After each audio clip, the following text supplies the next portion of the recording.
And this study was again recognized one of the top studies of Rajan or Tamal.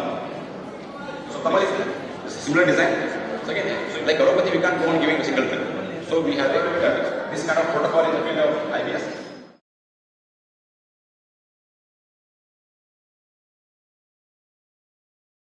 Will be able to draw certain conclusions regarding mind, the problems related with the mind, and the probable therapeutic measures which can be taken so that overall humanity can be benefited, particularly within the country, and then it can be going across the borders towards the whole world. ಸುಮಾರು ಆಯುರ್ವೇದ ಮಹಾವಿದ್ಯಾಲಯದ ಶಿಕ್ಷಕರು ಕೂಡ ಇದರಲ್ಲಿ ಭಾಗಿಯಾಗ್ತಾ ಇದೆ sir. ಇಂದಿನ ಒಂದು ನವಯುಗದಲ್ಲಿ ಏನಾಗ್ತಾ ಇದೆ ಸರ್, ಅದು ಮಾನಸಿಕ ಒತ್ತಡ ಅನ್ನುವಂಥದ್ದು ಒಂದು ಸಾಮಾನ್ಯ ಆಗಿದೆ.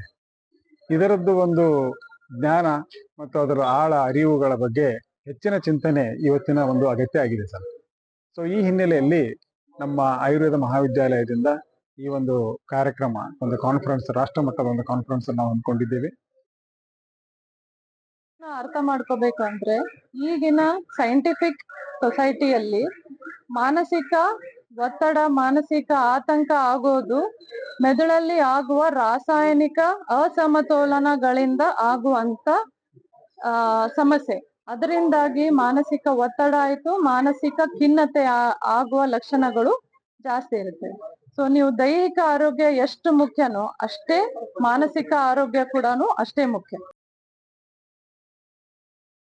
ರೀತಿಯಾಗಿ ಕ್ಯೂರ್ ಮಾಡಿದ್ದಾರೆ, ಅದನ್ನ ಅವ್ರು ಯಾವ ರೀತಿಯಾಗಿ ಸೊಲ್ಯೂಷನ್ಸ್ ಅನ್ನ ಕೊಟ್ಟಿದ್ದಾರೆ ಜನಗಳಿಗೆ ಅನ್ನೋದನ್ನ ನಮಗೆ ಎವಿಡೆನ್ಸ್ ಬೇಸ್ಡ್ ಮುಖಾಂತರ ನಮಗೆ ಇಲ್ಲಿ ರಿಸರ್ಚ್ ಬೇಸ್ಡ್ ಆಕ್ಟಿವಿಟೀಸ್ ಆಗಿ ಮಾಡಿ ತೋರಿಸ್ತಿದ್ದಾರೆ. ಹಾಗೂ ಇದಕ್ಕಿಂತ ಹಿಂದಿನ ದಿನ ಕೂಡ ನಮಗೆ ಫ್ರೀ ಆಕ್ಟಿವಿಟಿ ಆಗಿ ಇದ್ರ ಬಗ್ಗೆ ಕೂಡ ಮಾತಾಡಿದ್ದಾರೆ.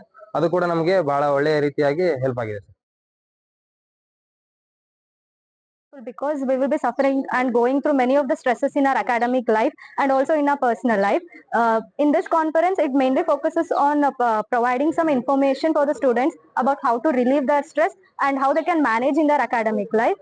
And I found it very useful. I attended both the conferences yesterday and today as well.